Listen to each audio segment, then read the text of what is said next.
అందరికీ నమస్తే. Welcome back to DD channel vlog. ఓం నమ శివాయ, శ్రీ గణేశాయ నమః. చింతామణి గణపతి మన వైజాగ్లోని చింతామణి గణపతి దేవాలయం లంకెలపాలెం అతి చేరువలో అనగా ఒక 2 కిలోమీటర్స్ దూరంలో సలాపు అని పాలెంలో ఈ చింతామణి గణపతి దేవాలయం అయితే ఉంది. ఈ దేవాలయం మెయింటెనెన్స్ అంతా కూడా శ్రీ గురుదత్త జై గురుదత్త అయితే మెయింటైన్ చేయడం జరుగుతుంది. ఈ దేవాలయం చాలా ప్రకృతి సౌందర్యంగా చూపలను ఆకట్టుకునేలాగా, లోపల ఇంత అద్భుతంగా ఉంటుందా అని అనిపించేలాగా అయితే ఉంటుంది. ఇది మన హైవేకి రోడ్డు పక్కనే ఉంటుంది. ఇలాగా మన చింతామణి గణపతి అనే దేవాలయం కనిపిస్తుంది. లంకిలపాలెం హైవే అది. ఈ దేవాలయం యొక్క ప్రత్యేకత ఏమి? పూర్ణ ఫల దీక్ష అనగా కొబ్బరి బొండంతోనే 18 రోజులు దీక్ష పాటించడం జరుగుతుంది. ఇక వివరాల్లోకి వెళ్తే ఇలాగా మనకి కొబ్బరి బొండానికి ఒక నెంబరు, అలాగే ఐడి పేరు, అలాగే మన పేరు రాసి ఇస్తారండి. మనం ఏదైనా ఒక కోరికను కోరుకొని ఇలాగా పూర్ణ ఫలం తీసుకుంటే మనకు ఒక పాంప్లెంటు, అలాగే ఒక కొబ్బరి బొండము ఇచ్చి 18 రోజులు ఆ ఒక మంత్రాన్ని కూడా ఇచ్చి, ఆ మంత్రాన్ని ఈ 18 రోజులు జపించి 18 రోజులు పూర్తవగానే ఆ కొబ్బరి బొండం ఒలిచి మళ్ళీ కొట్టి స్వామివారికి నివేదన చేస్తారు. అది విరమణ. ఇలా ఈ పూర్ణ ఫల దీక్ష అనేది ఈ గుడి యొక్క ప్రత్యేకత. లోని మా అమ్మగారు అయితే ఈ దీక్షను ప్రారంభించారు. అలాగే మేము కూడా ప్రారంభించండి. ఇదే అది చింతామణి గణపతి పూర్ణఫల దీక్ష దత్తక్షేత్రం అండి ఇది.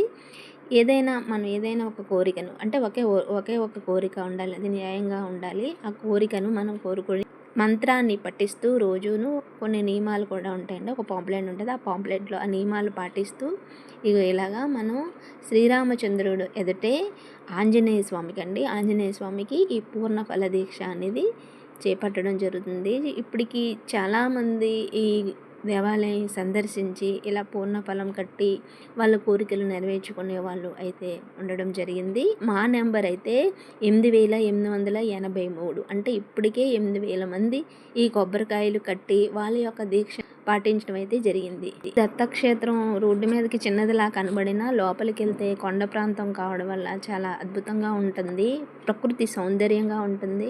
అలాగే ఏ మనిషి, ఏ నక్షత్రం, ఏ రాశి వాళ్ళ యొక్క వృక్షం ఉంటుంది, అలాగే వాళ్ళ మంత్రం ఉంటుంది, ఎన్నిసార్లు ప్రదక్షిణ చేయాలో అది కూడా ఉంటుంది. ఈ గణపతి చింతలు తీర్చే ఈ చింతామణి గణపతికి బెల్లం మొక్కుకుంటారు. బెల్లాన్ని మొక్కుకొని సోమవారికి సమర్పిస్తూ ఉంటారు. అలాగే మనం వినాయకుడికి 21 రకాల పత్రులతో పూజ చేయడం ఇక్కడ ఆనవాయితీ. ఆ 21 రకాల పత్రులు కూడా ఇక్కడ మనకి అవైలబుల్గా ఉంటుందండి. దాని కాస్ట్ 100 రూపీస్. ఈ ప్రాంతం ఉండే చూసారా మనకి ఎంత బాగా డెవలప్ చేశారో. ఇలాగా చెట్లు అన్నీ కూడా ఏర్పాటు చేసి ఈ కొండ ప్రాంతానికే ఒక వినాయక ప్రతిమను తీర్చిదిద్ది ఇక్కడైతే మనం 21 రకాల వినాయకుల్ని స్వయంగా సేవించుకోవచ్చు, సందర్శించుకోవచ్చు, అలాగే పూజ కూడా చేసుకోవచ్చు. ఇందులోంచి వస్తూ ఉంటే చాలా అద్భుతంగా ఉంటుంది ఈ చింతామణి గణపతి. దీన్నే గణపతి వనం అని అంటారు. ఇక్కడ 21 రకాల పేర్లు కలిగిన గణపతులు అయితే మనం సేవించుకోవచ్చు. చూసారా చాలా అందంగా ఉంటారండి ఈ గణపతులందరినీ మనమే సేవించుకోవచ్చు స్వయంగా. ఇన్ని రకాల గణపతులు ఒకే దగ్గర ఇలాగా గణపతి వనంలో వేయించేసి ఉండడం ఈ చింతామణి దత్తక్షేత్రంలోనే సాధ్యమైంది.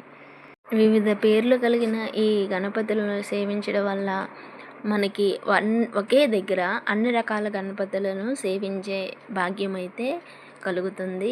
ఇన్ని రకాల వినాయకులు ఉన్నారా అనే భావం కూడా మనకి కలుగుతుంది.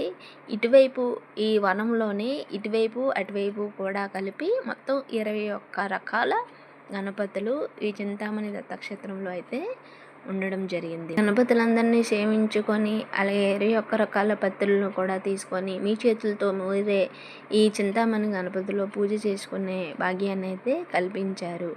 బై ద వే ఈ పూర్ణఫల దీక్ష అని నేను చెప్పాను కదా, దీని కాస్ట్ ఏమో 100 రూపీస్ అండి. వేలు కడితే మనకి ఒక కొబ్బరి బొండం ఇస్తారు. దాని మీద మన పేరు, ఫోన్ నెంబరు, అలాగే ఐడి, దానికి ఒక ఐడి కూడా ఇస్తారు. దాన్ని మనం తీసుకెళ్ళి బయటన ఒక ప్లేస్ ఉంటుంది. ఆ ప్లేస్లో అక్కడ కట్టేసి వచ్చేయడమే. అంటే మనకి ఈ దీక్ష మొత్తం 18 రోజులు. ఈ 18 రోజుల్లో 17వ రోజు వరకు కూడా ఆ కొబ్బరి బొండం అక్కడే ఉంటుంది బయటనే.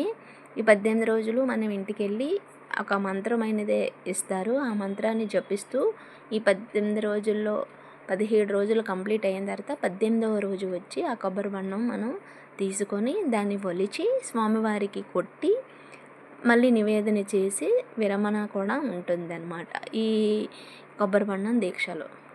ఇప్పటికే చాలామంది భక్తులు ఈ దీక్షను చేపట్టడం అయితే జరిగినది. మొదటి రోజు అయితే ఈ మంత్రాన్ని పఠిస్తూ గుడి లోపలే గుడి చుట్టూ కూడా 16 ప్రదక్షిణాలు అయితే చేయాలి. చివరి రోజు విరమణ రోజు అయితే అవసరం లేదు. మొదటి రోజు మాత్రం 16 ప్రదక్షిణలు ఈ మంత్రాన్ని జపిస్తూ అయితే చేయాలి. ఈ గణపతి వనం అయితే చూడడానికి చల్లగా పచ్చగా ఉండి అసలు అక్కడి నుంచి రావాలి అని కూడా అనిపించదు, అంత అద్భుతంగా ఉంటుంది.